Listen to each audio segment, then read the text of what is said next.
माध्यम से कि देश में ईवीएम हटे, बीजेपी हटेगी तो उससे ईवीएम हट जाएगी। भैया अगर इंडिया गठबंधन में, मैंने कई मौक़ों पर कहा कि जिस तरह का परिणाम आया है भारतीय जनता पार्टी के लिए चिंता का विषय है। जहां कहीं टीवी पे, अखबार में या और लोगों से जो सुनने का मौका मिला है, सभी ने ये कहा कि परिवर्तन के लिए जनता ने वोट दिया। राजस्थान में कांग्रेस की सरकार थी, उसको हटाने के लिए जनता ने वोट दिया। छत्तीसगढ़ में कांग्रेस की सरकार थी, उसको हटाने के लिए वोट दिया। तेलंगाना में बीआरएस की पार्टी की सरकार थी, उसे हटाने के लिए वोट दिया।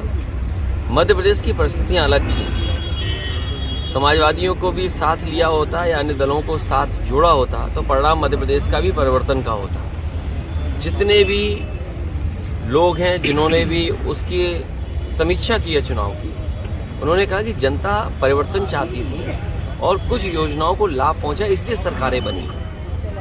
तो ये सबसे बड़ा चिंता का विषय है भारतीय जनता पार्टी के लिए, क्योंकि जब दिल्ली का चुनाव होगा तो जनता एक बार फिर परिवर्तन के लिए वोट देगी। आज हम और आप वहाँ बैठे हैं, खड़े हैं कन्नौज में। आप खुद पीछे मुड़ करके देखें कि कन्नौज के विकास को किसने रोका है। ये बातें तो बड़ी बड़ी विकास की करते हैं, बातें इनकी विकास की हैं, लेकिन काम इनके विनाश के हैं। यही मंडी जिसमें आलू से लेकर के किसान को हर फसल की सुविधा मिल जाती है, वो अभी भी आधी अधूरी पड़ी हुई है। केवल हम लोगों के बोलने की वजह से वो चालू हो गई। तिरवा रोड पर मेडिकल कॉलेज के सामने मंडी का बाजार था, किसान बाजार, वो अभी भी आधा अधूरा पड़ा हुआ है। मेडिकल कॉलेज की स्थिति हमसे बेहतर आप जानते हैं, और अगर आपको दिखाना हो और अगर आप सच्चे और ईमानदार पत्रकार हैं तो अपने कैमरे और माइक लेकर के मेडिकल कॉलेज में किसी कोने में चले जाएं। जिस तरह से बजट मिलना चाहिए था वो बजट नहीं मिला, और ना बजट मिलने की वजह से आज मेडिकल कॉलेज में किसी भी गरीब का, किसान का और गांव में रहने वालों का इलाज नहीं हो पा रहा है। जिला अस्पताल में वो सुविधाएं नहीं हैं जहां गरीबों को इलाज मिल पाए, और लगातार अन्याय लोगों पर हो रहा है। महंगाई बढ़ गई, बेरोजगारी बढ़ गई। आप कन्नौज में बताइए, क्या कोई कारखाना लग गया? क्या उद्योग कोई आ गया? यही बीजेपी के लोगों ने सपना दिखाया कि निवेश के लिए हम बड़े बड़े कार्यक्रमों का आयोजन हुआ। क्या निवेश पहुंचा जमीन पर? और अगर निवेश जमीन पर पहुंचा है तो उस निवेश के माध्यम से कितनी नौकरी, कितने रोजगार मिले, ये सरकार बताए। अब जमीनें ढूंढी जा रही है जिलों में। सुना है कुछ दिनों पहले सरकार ने यह कहा कि निवेश के लिए जमीन चाहिए। जो सरकार 2 साल होने वाले हैं, अगर निवेश के लिए जमीन नहीं ढूंढ पाई है तो निवेश होगा कहां पर? आपके जिले में भी कहीं ना कहीं जमीन चिन्हित करने की कोशिश की होगी। तो बताइए, निवेश के लिए जमीन ढूंढ रहे हैं, और जो निवेश के लिए सब कुछ तैयार है वो आधा अधूरा पड़ा हुआ है। एम्बुलेंस इन्होंने बर्बाद कर दी, पुलिस को बेईमान इन्होंने बना दिया। अभी मैं आया हूँ, कई लोगों ने मुझे जानकारी दी कि पुलिस किस तरह अन्याय कर रही है उनके साथ। यहाँ बैठे लोग हैं, राजेंद्र है बैठे हैं, इनके साथ कितना अन्याय हुआ। मुझे होम सेक्रेटरी तक कहना पड़ा, तब थोड़ी बहुत राहत मिली होगी उन्हें। तो ये स्थितियां हैं। अपने यहाँ व्यवस्था कर ले कोई पुलिस के लिए तो पुलिस मदद कर देगी या निष्पक्ष कार्रवाई हो जाएगी। अगर आपने व्यवस्था नहीं की तो पुलिस आपके पीछे पड़ जाएगी, और अगर आप भी सच्ची खबर दिखाओगे तो हो सकता है आपके खिलाफ भी कार्रवाई हो जाए।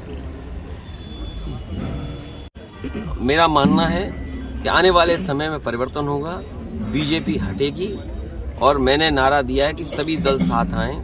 खासकर जो समाजवादी पार्टी के साथ गठबंधन में थे, गठबंधन 80 हराओ का नारा देगा। जब 80 हारेंगे तभी भारतीय जनता पार्टी हटेगी, और भारतीय जनता पार्टी हटने से ही देश खुशहाली के रास्ते पर जाएगा। इनके पास नारे तो नए नए हैं। अब कह रहे हैं कि डेवलप्ड कंट्री का सपना देख रहे हैं, जिनके वचन में कोई दम, मतलब कहने और कथनी में फिर अलग अलग हो। क्या कहा और क्या किया, इसका जनता को आकलन करना पड़ेगा। और अभी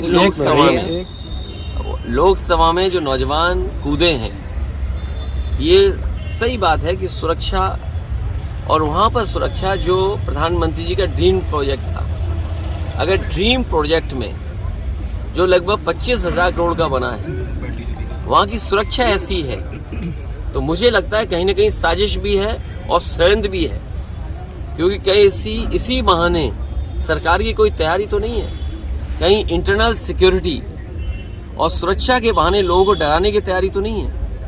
एक तो सवाल वो खड़ा होता है, और दूसरा सवाल खड़ा होता है, कई प्रतिष्ठित अखबारों ने कहा कि नौजवान बहुत त्रस्त थे। नौजवानों के परिवार से जब जर्नलिस्टों ने बात की तो परिवार के सदस्यों ने बताया कि नौजवान दुखी थे, उन्हें रोजगार और नौकरी नहीं मिल पा रही थी।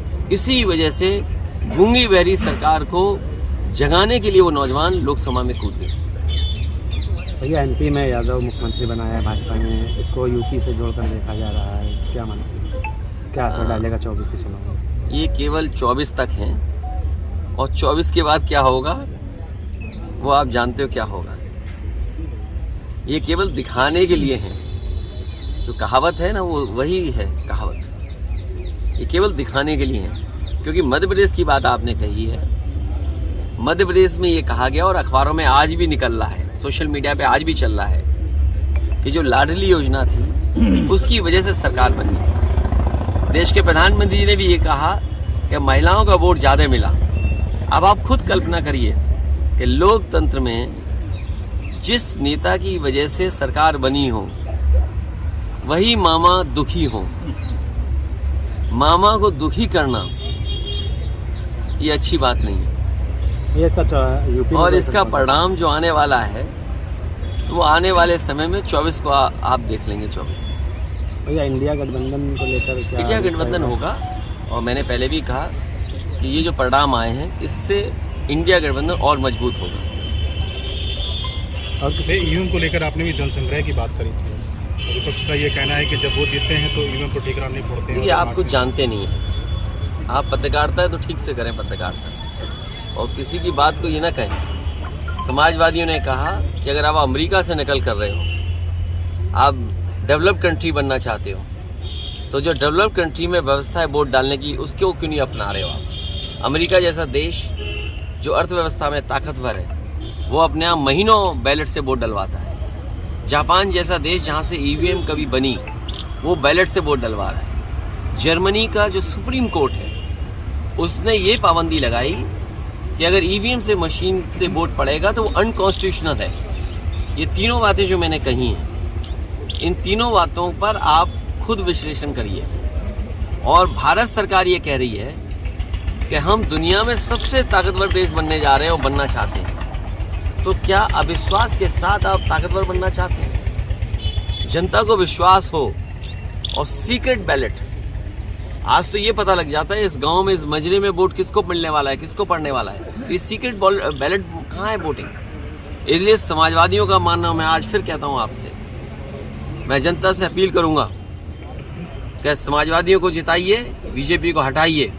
बीजेपी के हटने से ईवीएम भी हटेगी। इंडिया गठबंधन में समाजवादियों का प्रस्ताव होगा और जनता से अपील होगी उसके माध्यम से कि देश में ईवीएम हटे, बीजेपी हटेगी तो उससे ईवीएम हट जाएगी।